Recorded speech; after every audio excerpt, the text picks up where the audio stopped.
వచ్చే ఏడాదిలో జరిగే లోక్సభ ఎన్నికలకు రెడీ అవుతోంది కమలం పార్టీ. ఇందులో భాగంగా రేపు రాష్ట్రానికి వస్తున్నారు బీజేపీ అగ్రనేత, కేంద్ర హోంశాఖ మంత్రి అమిత్ షా. రంగారెడ్డి జిల్లాలోని కొంగర కలాన్లోని ఓ ప్రైవేట్ ఫంక్షన్ హాల్లో పార్టీ ముఖ్య నేతలతో సమావేశం కానున్నారు.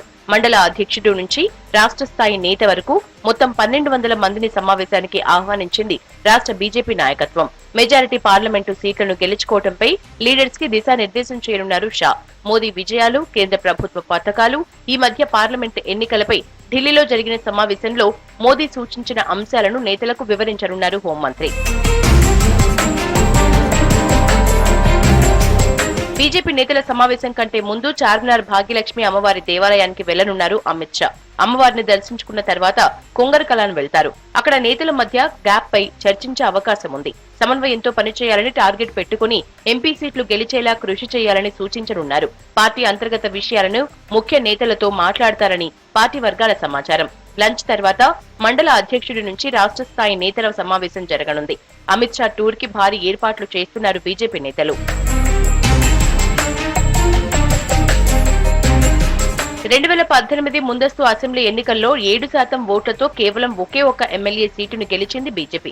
ఆ తర్వాత 3 నెలలకే జరిగిన పార్లమెంట్ ఎన్నికల్లో 20% ఓట్లతో 4 ఎంపీ సీట్లు గెలిచింది. దుబ్బాక, హుజురాబాద్ ఉప ఎన్నికల్లో సత్తా చాటింది కమలం party.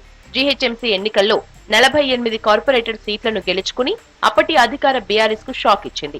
Hyderabad, Rangareddy, Mahabub Nagar teacher ఎమ్మెల్సీల్లోనూ BJP గెలిచింది. మొన్న జరిగిన అసెంబ్లీ ఎన్నికల్లో 14% ఓట్లతో 8 సీట్లు కైవసం చేసుకుంది. ఇదే ఊపుతో పార్లమెంట్ ఎన్నికల్లోనూ 10 ఎంపీ సీట్లను గెలవాలని టార్గెట్ గా పెట్టుకుంది. మా ఓటింగ్ పర్సెంటేజ్ గానీ, మా సీట్ల సంఖ్య గానీ మెరుగైంది. 100% ఓటింగ్ పర్సెంటేజ్ పెరిగినటువంటి పార్టీ ఒక భారతీయ జనతా పార్టీ. ఎన్నికల్లో 28 తేదీ సమావేశం ఏర్పాటు చేయడం జరిగింది. కేంద్ర హోంమంత్రి అమిత్ షా గారు, పార్టీ జాతీయ ప్రధాన కార్యదర్శులు తరుణ్ చుగ్ గారు, సునీల్ బన్సల్ గారు, బండి సంజయ్ గారు, ఓబీసీ జాతీయ మోర్చా అధ్యక్షులు డాక్టర్ లక్ష్మణ్ గారు అందరూ కూడా పాల్గొంటారు.